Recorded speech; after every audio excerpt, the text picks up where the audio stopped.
Congolais, Congolaises, chers compatriotes, bonjour.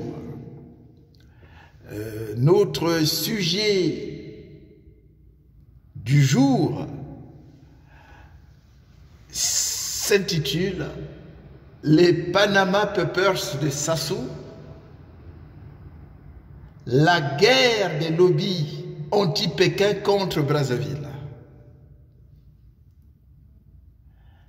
Notre sujet du jour s'intitule « Les Panama Papers de Sassou, la guerre des lobbies anti-Pékin contre Brazzaville et contre la France-Afrique ». Mes chers compatriotes, il faut savoir lire les signes du temps. Il faut savoir lire les signes du temps. Qui ne sait pas que Sassou Nguesso, en termes de détournement des fonds, c'est un multirécidiviste? Qui ne le sait pas? Qui ne le sait pas que Sassou Nguesso, en matière de détournement des fonds publics, c'est un multirécidiviste? Qui ne le sait pas? La conférence nationale l'avait condamné.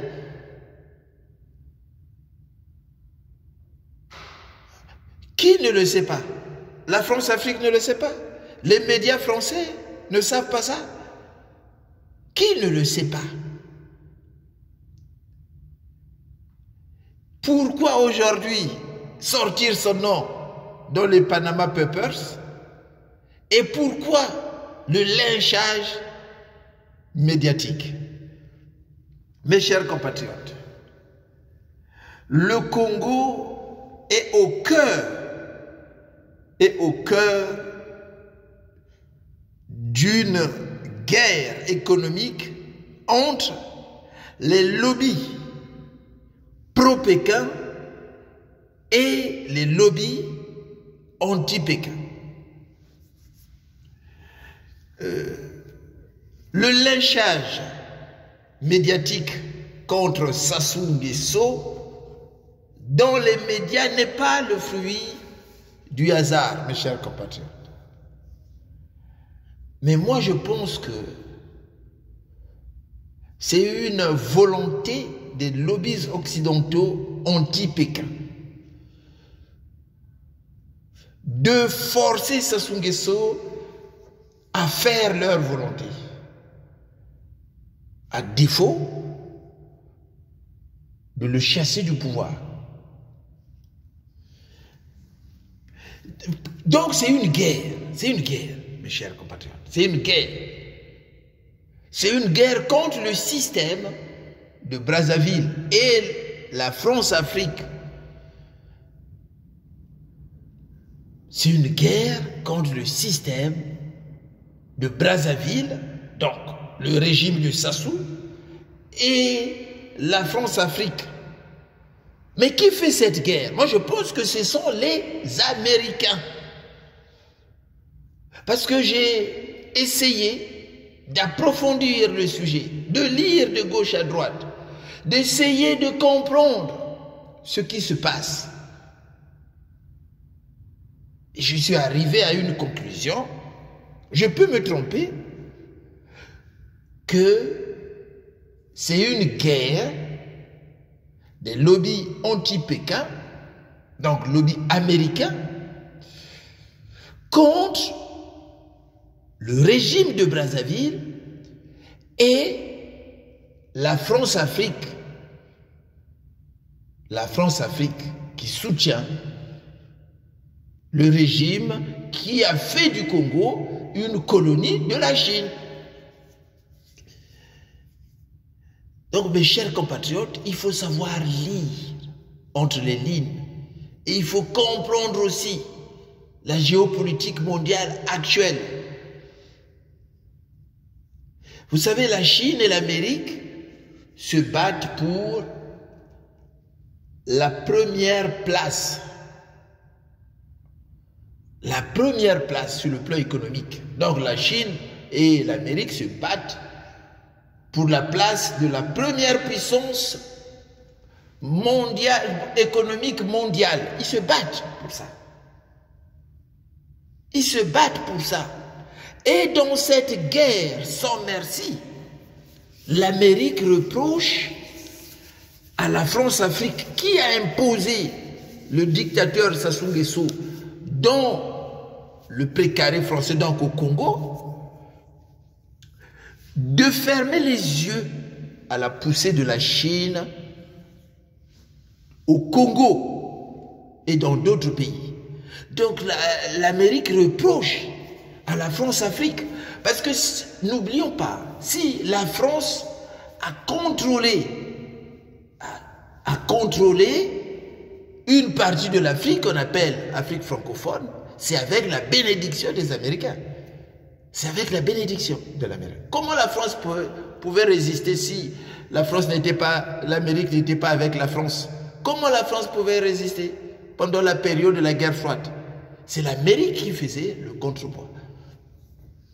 Donc aujourd'hui, à cause de la guerre économique, à cause de la bataille pour le leadership sur le plan économique, donc l'Amérique n'accepte plus que le précaré français puisse servir de réservoir à la Chine. C'est ça qui se passe. C'est ça qui se passe, mes chers compatriotes. Vous savez, ni Trump hier, ni Biden aujourd'hui n'acceptent cette stratégie. L'Amérique est en guerre, comme on a dit, économique contre la Chine. Imaginons, si tous les pays du précaré français se transforment en colonies chinoises comme le Congo, c'est sûr que la Chine va devenir la première puissance économique du monde. Et cela est inacceptable pour Washington. L'Amérique n'accepte pas. Si cela a été possible pour le Congo, c'est à cause de l'influence traditionnelle de la France au sein du FMI. Parce que la France a aidé des pays comme le Congo à avoir de l'argent. Cet argent a permis aux pays comme le Congo à mettre en place des infrastructures et à faire appel aux sociétés chinoises. Mais après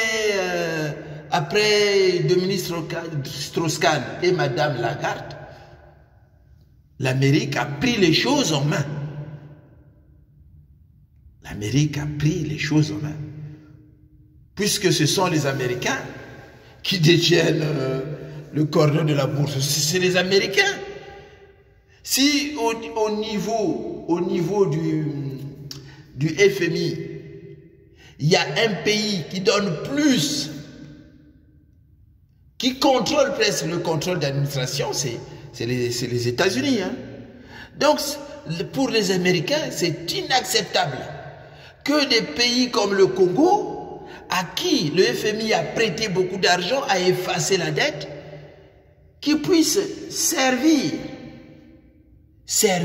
en quelque sorte de tremplin à la Chine. Donc le problème que nous avons, qu'est-ce que les Américains reprochent à la France-Afrique et à la Chine? C'est ça, le vrai problème. Les Américains reprochent des choses à Sassou et à la France-Afrique qu'il a imposé au Congo. Parce que l'argent qu'on a trouvé là, c'est un trésor de guerre pour la France-Afrique, pour les partis politiques français, c'est là où ils vont chercher de l'argent. Ce n'est pas l'argent de Sassou. Sassou a ouvert ces comptes-là, il a placé cet argent-là pour servir de trésor de guerre aux hommes politiques français, aux partis politiques français. Ça, les Américains le savent. Qu'est-ce qu'on reproche à Sassou Nguesso et à la France-Afrique? Vous savez, Regardons bien le Congo, nous qui sommes Congolais. Depuis le retour de Sassou Nguesso, depuis l'effacement de la dette, qu'est-ce qui s'est passé au Congo? La Chine est devenue, si on veut, propriétaire des secteurs de l'économie congolaise. Si vous voyez, la Chine est devenue propriétaire de beaucoup d'infrastructures du Congo. On ne sait pas comment cela s'est produit, mais on se retrouve aujourd'hui avec des pans entiers de l'économie congolaise, hein, notamment les équipements stratégiques. Tout ça, ça se retrouve entre les mains des Chinois. Donc la Chine contrôle presque l'économie congolaise. Vous avez les routes, les ponts, les barrages, hein, la télécommunication, l'exploitation forestière. Beaucoup des infrastructures sont sous le contrôle de la Chine. Et aujourd'hui, ça ne plaît pas aux Américains. Ce n'est pas... le Congo, c'est un exemple. Mais tous les autres pays, notamment la Guinée aussi et tout ça, ils faisaient ça.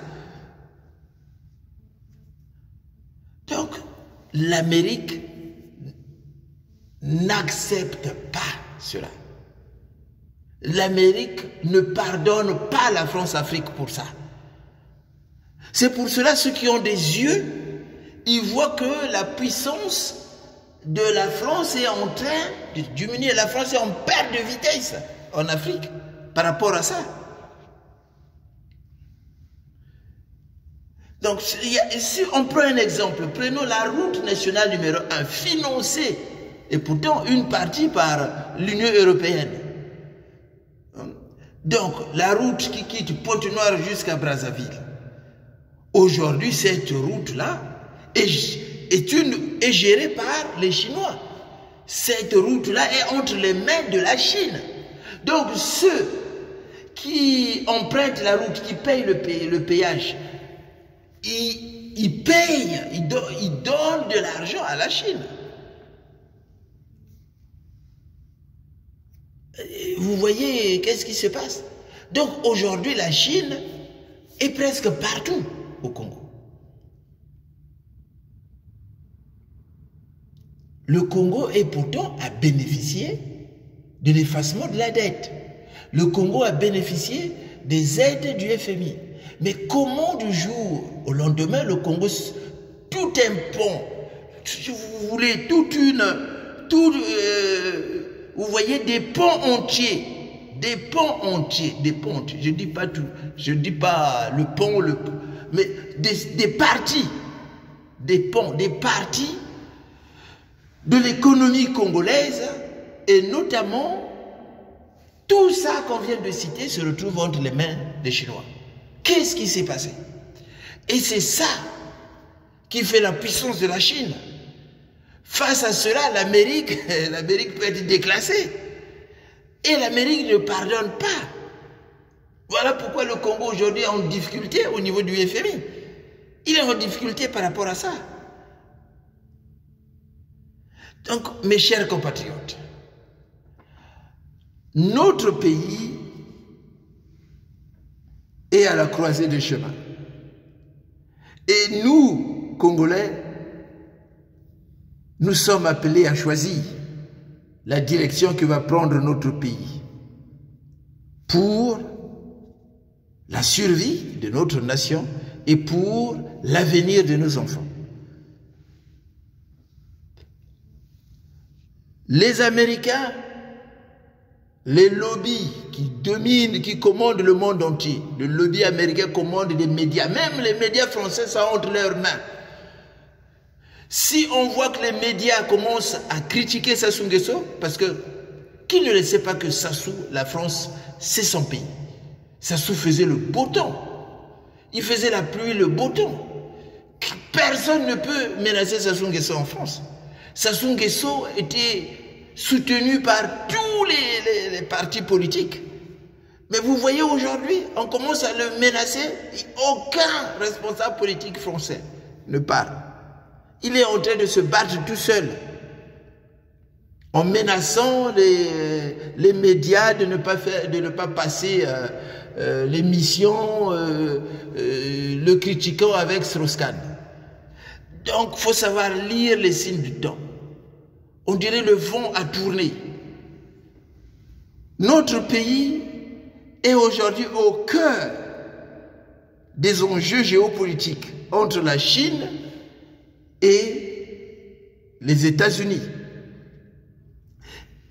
Et la France, dans tout ça, est en perte de vitesse. C'est ce que je cause. Quand vous lisez de gauche à droite,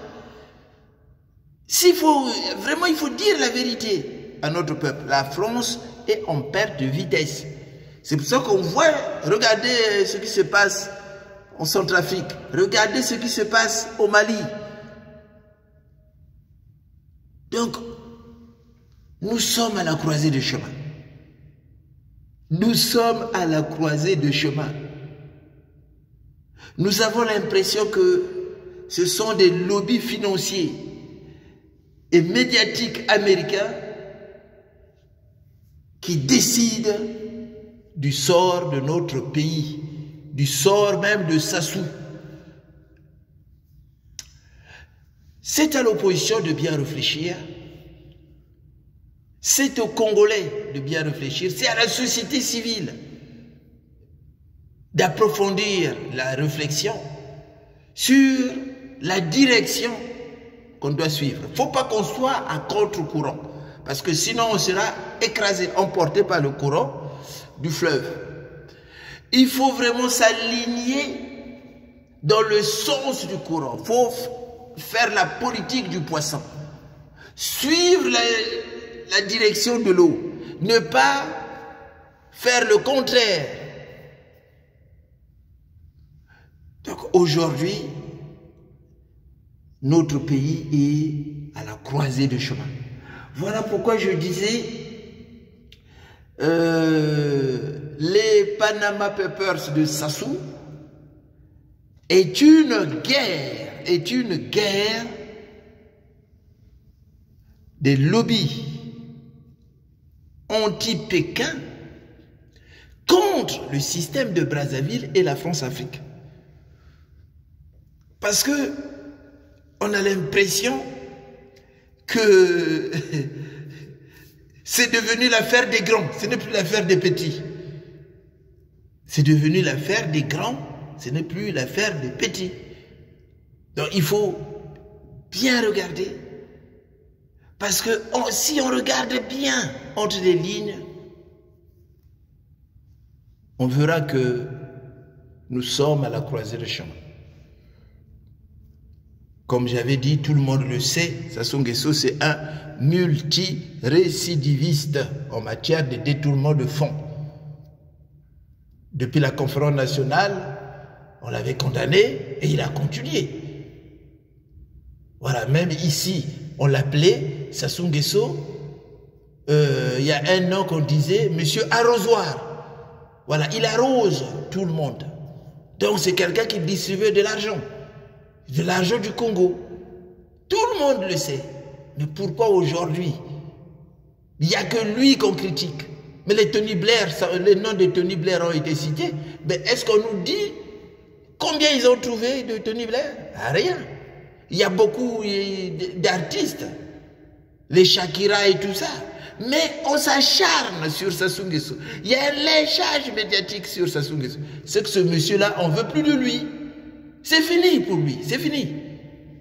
C'est fini. Si l'émission-là passe ce soir, c'est dans Antenne 2, je crois, Sassou Nguesso, c'est fini. Sassou Nguesso, c'est fini. Même son fils, là, il ne le mettra pas. La seule chance pour Sassou Nguesso qui reste, c'est de poser la volonté populaire. à ce lobby qui veut le virer. C'est-à-dire organiser une conférence nationale ou un dialogue, voilà, imposer quelqu'un à qui il dira « protégez-moi ». C'est ça, sa porte de sortie. C'est ça, sa porte, parce qu'on ne le pardonnera jamais par rapport à ce qu'il a fait. Il a donné des pans entiers de l'économie congolaise à la Chine. Voilà. Le Congo est devenu une colonie chinoise. Donc, si Sassou Nguesso est intelligent et a l'amour du Congo, si Sassou Nguesso veut se repentir, c'est maintenant. C'est à lui d'organiser un vrai dialogue national sans exclusif, de donner sa vie entre les mains des Congolais, de se retirer, d'organiser des élections libres et transparentes pour garantir les intérêts de la Chine aussi au Congo, pour garantir les intérêts de la France au Congo, pour garantir les intérêts américains au Congo. Donc, il faut que le régime qui viendra après Sassou soit un régime démocratique. Il faut que le président ait la légitimité. Ça, c'est ça qui fera reculer ce lobby qui est en train de le lyncher, qui est en train de lui mener une guerre sans merci. S'il ne fait pas ça, j'ai peur pour son avenir. Voilà ce que j'avais à partager avec vous. Merci, au revoir et à bientôt.